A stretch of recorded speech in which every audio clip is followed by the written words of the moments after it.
Alcohol and drug addiction affects all Australians. However, the focus of this presentation concerns people living in rural, regional and remote communities. These communities have distinct disadvantages due to social determinants of isolation, work-related stress, poverty, unemployment, education restrictions and cultural differences that, when combined, create an increased risk to harmful effects of drug and alcohol use.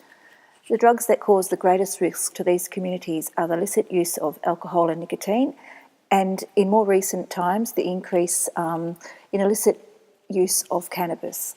To understand the effect of drugs in these communities, it's important to recognise the social construct of Australia's rural society, with a high value on mateship, self-reliance and staying strong against adversity.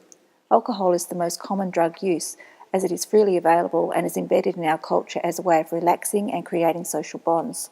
People use alcohol as a way of self-medicating against life's anxieties, as its use is accepted as a social norm. The National Drug Strategy 2010 notes high-risk alcohol consumption over the previous 5 years for people living in rural, remote and regional communities, as an increase of 50% for men and 90% amongst women.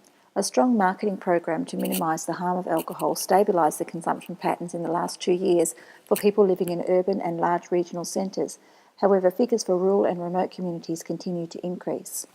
Studies undertaken by the Victorian Premier's Drug Prevention Council found that the harm caused by alcohol in rural and remote communities shows an inverse proportional risk for men, depending on the size of the population. Towns of less than 5,000 persons incur above average rates of harm, with an 8% increase in risk as the size of the town decreases. The risk for women living in towns of 5,000 is extremely high, with about 2.5 times increased risk compared to urban centres. The extent of remoteness increases the risk of short-term harm, as well as significantly increasing long-term risks.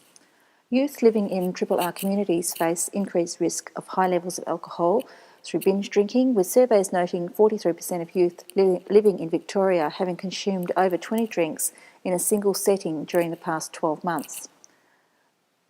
The following brief snippet by ABC's News Bulletin outlines the changing social patterns in rural and remote communities due to changing work patterns.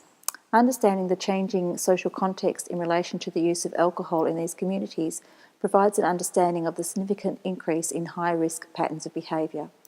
Change in industry and work patterns in rural and remote communities has increased the free spending money, with the Australian National Drug Strategy Household Survey noting youth combining alcohol with other drugs such as cannabis, amphetamines and cocaine. The primary reason for alcohol use was noted as socialisation, so you can see it's really embedded in the culture.